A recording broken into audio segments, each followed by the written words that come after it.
Hello again, gamers. Welcome back to the Board Game Captain. I'm the Captain. And I'm Alex. And today we are going to be reviewing and showing you how to play Onager, which is one of the little travel games from Nestorgames. This is its unique symbol on the side. I believe that is a Greek letter, is it? Oh no, that's the catapult. It's a little catapult. Oh, it's the catapult. I can't believe I didn't realize that. Yeah. You're right, it's a catapult. Yeah. It's because an onager, of course, for those of you who don't know, is a Roman catapult from back during the Roman Empire. Yes. So, all right. So first things first, I want to draw attention to. I'm wearing one of our merch shirts. This is the "Hey, good looking, come to this dungeon often" shirt.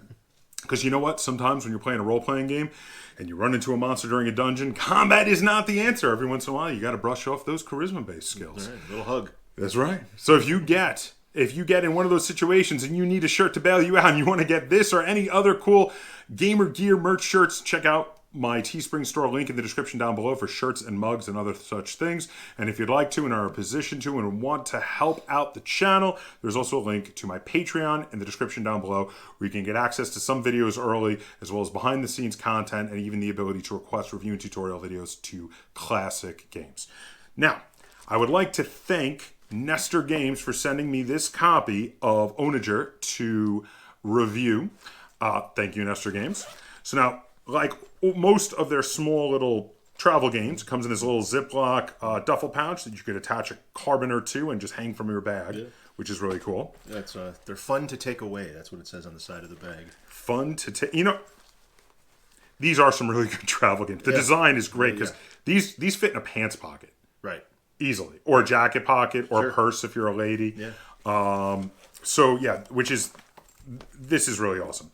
Okay, so when you open it up, as normal, you have the neoprene or mouse pad style board, which I quite like and is really great for being nice and soft and easy to just roll up into the pouch. And durable. Oh yes, these are pretty tough. Yeah.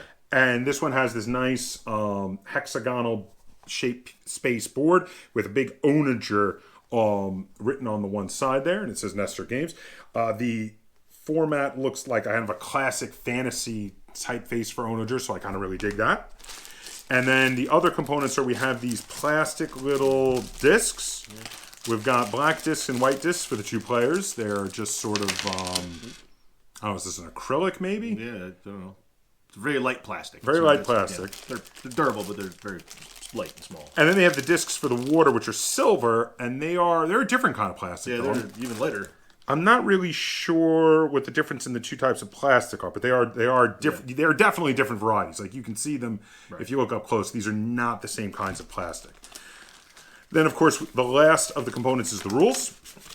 In the case for Onager, we have one page, two sides. The rules are fairly well done, easy to understand. I didn't really have any problems with this. I would say about 10 minutes of reading and teaching, and we were good to go. Yeah. So understanding the gameplay is not a problem. No. So without any further ado, we're going to take you over to the table. We're going to run through a quick game to show you how these games play. And then we're going to come back and we're going to talk about how Onager feels. And we're going to rate it and review it. Okay, so here we are set up to play a game of Onager. So in order to play, you have to set up all of your pieces in your two back rows. I'm playing black on this side. I am playing white over here. And then the black player has to set up two of the lake pieces. I set up this one and this one, followed by the white player setting up one. Right there. And then you're ready to go. Now, in order to move on your turn, starting with black, you have to either walk or jump. So in order to walk, you just move one space in any direction. So, for instance, I can walk this space here. Now, that will be my move for my first turn. But for later moves, if I want to jump, you can jump as long as you have two pieces in a straight line. And we're going to show you that when we do jumps. And you would jump over the piece. So this piece could jump over this piece, for instance. And you wind up equidistant on the opposite side. So it's two spaces behind it. I'd wind up two spaces in front of it. However, there can't be any other pieces, even lakes, between you and the piece that you are jumping over of your own pieces. There can be pieces on the other side between you and your destination, though, and you on your destination space, the only thing that can be there is an opponent's piece, which would then allow you to stack on it. Now, we're going to run you through a few turns to show you how this actually plays, and now it is Alex's turn.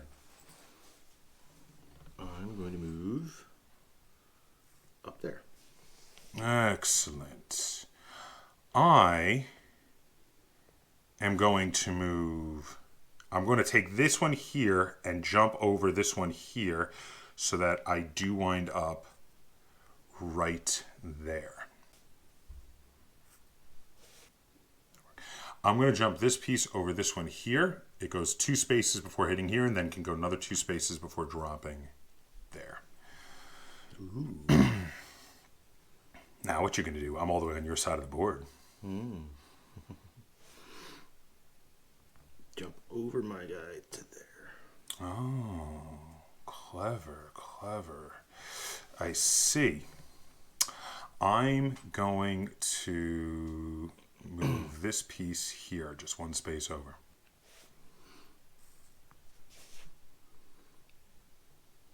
Well, that's not very neighborly. The neighbors are at war. I'm going to move 1 space over there.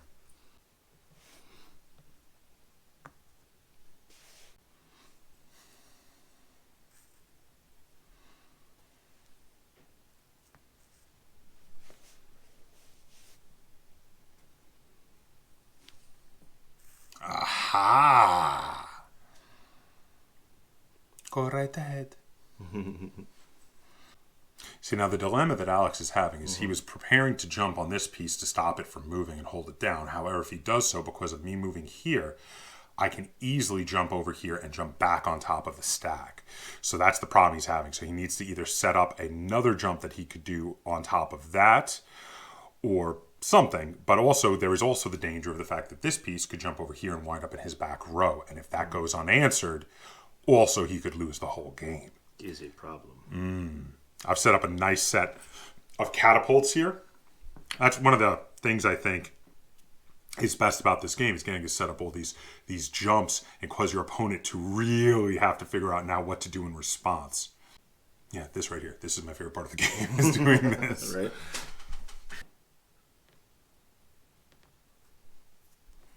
Interesting. I think you should have been concerned.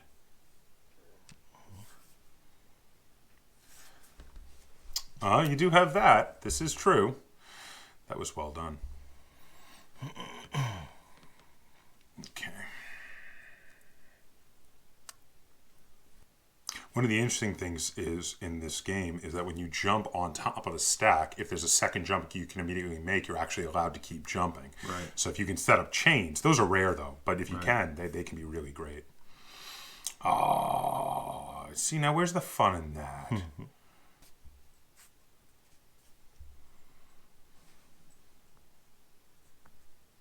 Oh, you filthy bugger. Okay, I'm going to use this one to jump over the lake.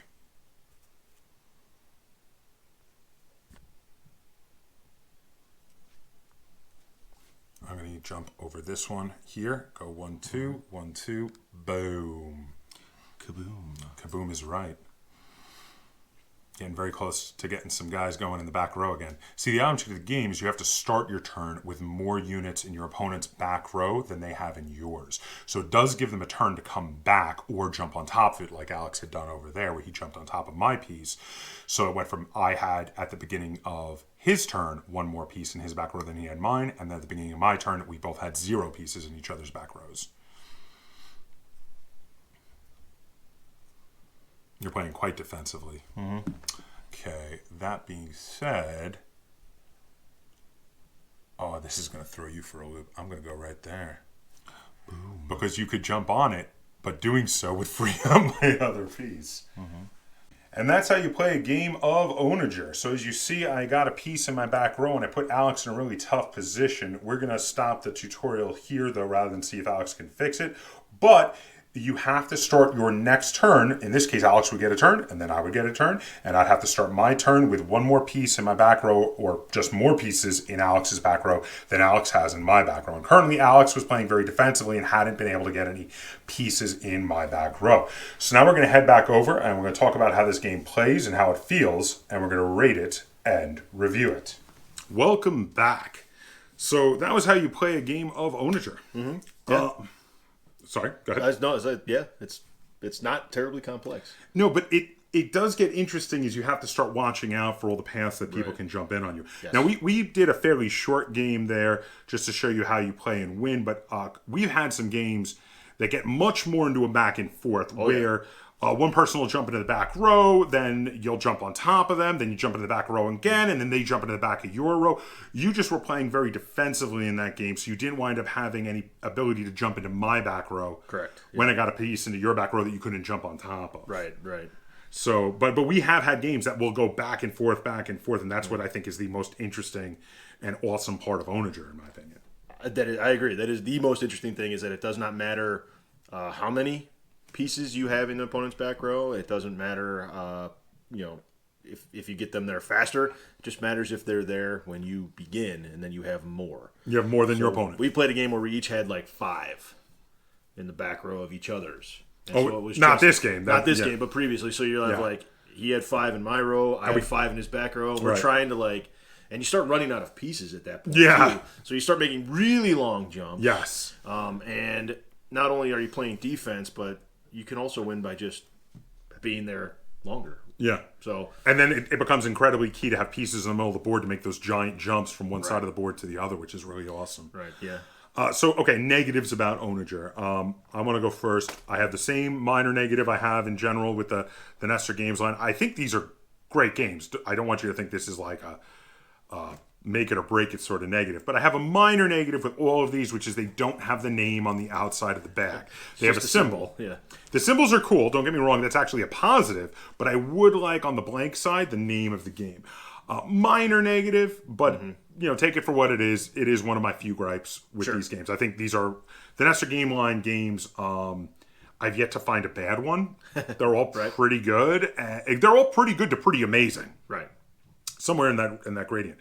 So I wind up having trouble finding negatives. So I kind of feel like I need to mention that one only because I can't find any others. Well, I think the little symbols are neat, but if you have 10 of these or 12 of these, you're going to be 1, 2, 3. I'm trying to think how many I have. It's going to get a little difficult to remember what each one of these symbols means. Some of the symbols are the actual pieces of the game, which help a little bit. But this, turn it a little sideways. And you're not quite sure. You don't even know what is that? What is that again? Right. I only just realized it was a catapult today while we were doing this video. So I wasn't sure. I thought it was like a Greek letter or something. I'm like, what is that? Is that like an epsilon, a theta, or I don't even know what Greek letters are. So I think it's a neat little concept. It's kind of like an inside baseball thing. You can if you're not in on it, you don't know what it is. Like, what the hell is that? Oh, you've never played this. So do you have any negatives to draw out yourself? This game specifically, I'm not a big fan of the checkers kind of gameplay. You mean the jumping? The mechanic, yeah. Now, but is that a personal preference thing, though? The thing is that it's not universal, because a lot of the GIF line has a lot of that built into it too. But they don't have these long range. But they don't have these long range jumps, which I think is just something. I don't know if it's because it's. I think it's you. I think it's not clicking with you. Yeah, and it's something that I didn't really. Even after playing it a few times, it grew on me a little bit, but it's still something I'm not. It's the only thing. That particular mechanic doesn't really speak to me. That's all. So you have a little trouble wrapping your mind around it a little bit. That, and it just seems, I don't know, it almost seems like that's the point of the game rather than the strategy. And I understand that's part of the strategy. It's a big part of the strategy. Yeah. So I'm gonna start with the positives now, because my first positive is that mechanic. That's what he loves. So here's the thing. We're in thorough disagreement here on this one, which I actually think makes for a better video because we can discuss our disagreement. Sure, yeah. You don't like the long jumps. I think the long jumps are amazing. I absolutely adore this mechanic. Right. I love jumping halfway across the board just to land on one of your opponent's pieces that they were planning to do something with, or to land in their back row and really put the pressure on them. Mm-hmm. I think it's fantastic. I absolutely love that mechanic.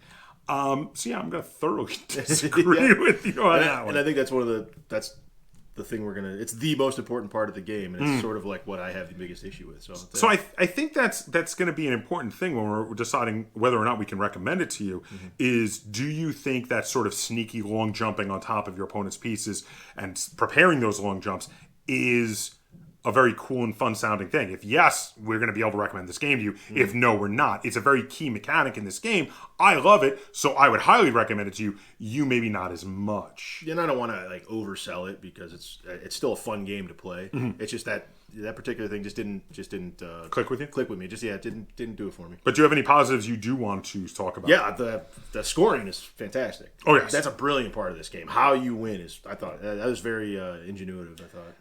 I really love how you don't capture pieces. You jump on top of them to lock them in place. And because of that, if later you need to move that piece again, because you really needed to, say, help you get more pieces in the back row, you're going to liberate an enemy piece who's now free to move around and possibly come back at you. Right. And I think that's freaking awesome because then you're weighing, okay, is it worth it to release them? I really need another piece in the back row. And I like that as well. I think that's a really cool component of the game. It's really, Yes. it's really the only downside, and it's not that big of a downside, is that sort of super checkers mechanic. Yeah, and so, okay, so, there's not a huge amount to talk about. You've got two ways of moving.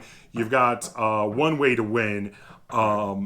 But the second way to move, the jump, is the thing that is, it's definitely the most important thing in this game. It's the thing that shines the brightest.